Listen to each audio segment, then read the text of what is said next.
Hey guys, welcome back to the Family Life Minute. Happy Tuesday to you. Today, I'm thinking about my wife. She's awesome. Melissa's her name. Many of you are privileged to know her, and if you know both of us, you know that you're happier to know her than you are to know me. But here's an interesting thing about Melissa. One of the things that I will do that drives her crazy. In fact, there are lots of things that I do that drive her crazy, but this is one that sometimes she's just like, would you stop, please? And that is when we say, before I leave for work, or when I get home from work, or before we go to bed, I love you.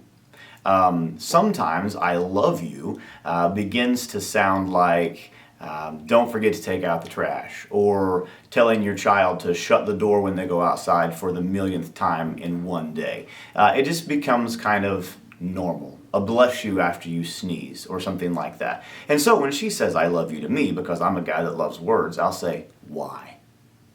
And without fail, every time I say that, she gets this look in her face. And I don't let her walk away. I say, why? You can't just say I love you and not tell me why.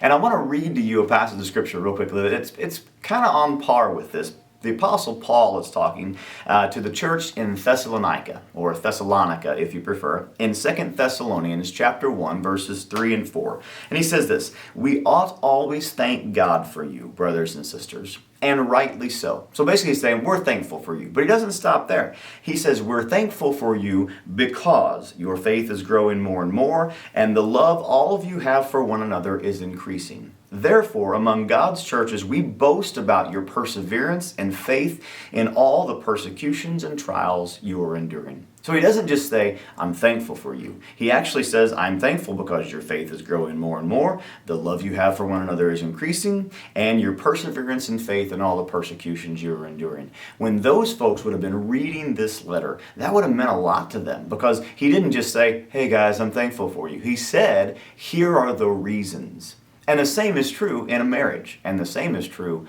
in a family. We can get to the point where we're so comfortable just saying, I'm thankful for you, or I love you, that we lose sight of the fact that the person that is hearing those words really needs to hear why. So if you're one who typically just hears the words I love you, and doesn't respond, try this. Next time somebody says I love you, say, why? And don't let them walk away.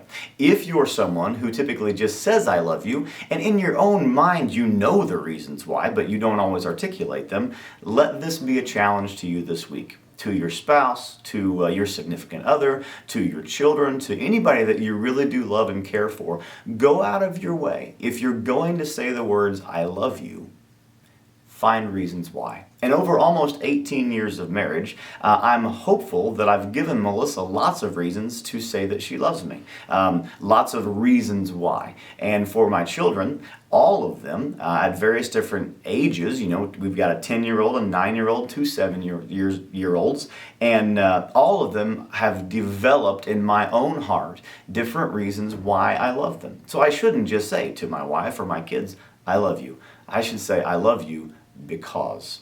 And then take an opportunity today, if you've got a chance, to find each one of those significant others in your life, your spouse, your children, whomever it is, and say, hey, I just want you to know I love you, and here's the reason why. Give them 3 or 4 reasons, and I guarantee you, they'll walk with their head held a little bit higher for the rest of the day, and they may look at you awkwardly and act like they're shy. I've got a couple that whenever I try to compliment them, they just shake their heads and pretend it doesn't matter. It matters. So look for not just I love you opportunities, but look for I love you because opportunities, and see what God does with that in your home this week. Hope you have a great rest of your week, and we'll see you real soon. Take care.